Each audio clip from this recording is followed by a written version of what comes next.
बहुत सुंदर योग बन रहा है, विशेष तौर पर हमें समझने की आवश्यकता है। 26 तारीख को बृहस्पतिवार के दिन एकादशी पड़ रही है, सफला एकादशी, जिसके बारे में हमने आपको बताया अभी। ये सफला एकादशी जो है सफलता देने के लिए अद्भुत है। कई बार हमारे जीवन में, हमारे मनोमस्तिष्क में ऐसे विचार उत्पन्न हो जाते हैं जो हमें कई बार हीन भावना में डाल देते हैं, कष्ट उत्पन्न करने के योग बना देते हैं। शास्त्र में कथा आती है कि इस सफला एकादशी के रूप में, जो पौष मास के कृष्ण पक्ष की एकादशी है, सफला एकादशी के रूप में जानी जाती है। और ये एकादशी इस प्रकार से है कि बहुत प्राचीन काल में विशेष तौर पर शास्त्र में कहा गया है, चंपावती नाम का एक क्षेत्र था और वहाँ पर एक सेठ रहते थे। उनका जो पुत्र था वो कई गलत कार्यों में लग गया।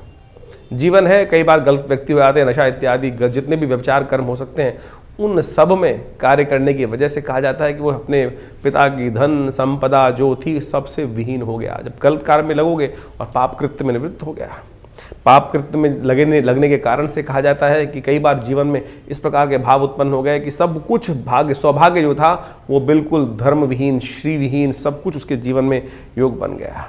कहा जाता है कई वर्ष तक इस प्रकार का योग चलता रहा, कुछ रास्ता नहीं दिख रहा था। तो भाग्यवश परमात्मा प्रसन्न होने का योग समझे कि परमात्मा प्रसन्न कैसे होते हैं। कहा जाता है कि भिक्षा मांगने तक की स्थिति हो गई। जब इधर उधर भटकता रहता था तो एक दिन एकादशी की सुंदर योग था, देव योग से योग बना, कहीं ना कहीं पूर्व जन्म का संस्कार होगा। पीपल के कुछ विशेष तौर पर कोटर के अंदर कुछ, जैसे कहता है आदमी को खाने को नहीं होता, पुराने जमाने की बात है, तो कुछ छोटे छोटे जो फल वगैरह थे उसने एकत्र कर रखे थे और जब जैसे विक्षिप्त आदमी होता है उसने पीपल के कोटर में उनको रख दिया। कथा को मूल रूप से समझने की आवश्यकता है कि परमात्मा प्रसन्न करने के लिए हम बड़े बड़े कार्य करते हैं, बड़े बड़े कार्य करने का प्रयास करते हैं और उनको प्रसन्न करने का प्रयास करते हैं। परमात्मा तो अनायास ही बिना सोचे समझे कार्यों से भी प्रसन्न हो जाते हैं। समझे, ये भाग्य को सौभाग्य में परिवर्तन करने का रास्ता। कहा जाता है कि उस व्यक्ति ने विशेष तौर पर क्या किया कि उस जो राजकुमार था, जो सेठ जी का लड़का था, उसने जब विक्षिप्त हो गया तो फल फूल इकट्ठे करके लाए और पीपल के कोटर में उसको रख दिए और कालांतर में फिर आगे चला गया, कहीं भूल गया। पीपल के अंदर साक्षात भगवान का वास कहा जाता है, साक्षात विष्णु स्वरूप पीपल के पेड़ को कहा जाता है।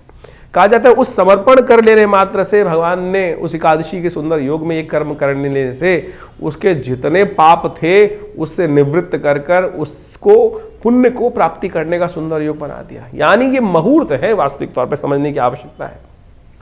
जो लोग अनायास ही भगवान के प्रति समर्पण भाव से कार्य कर देते हैं इस मुहूर्त में, तो उनको उनके कर्मों से मुक्ति प्राप्त करने का, पाप कर्मों से मुक्ति प्राप्त करने का रास्ता बन जाता है। तो जो विचार कर कर शुभ रूप से मंत्र जप कर कर भगवान का व्रत करते हैं तो उनके पुण्यों की कितनी वृद्धि हो सकती है, ये इस कथा का मूल है। ये सफला एकादशी इस प्रकार से इसलिए कहा जाती है सफलता एकादशी, जो सफला एकादशी के रूप में इसका नाम है। तो आप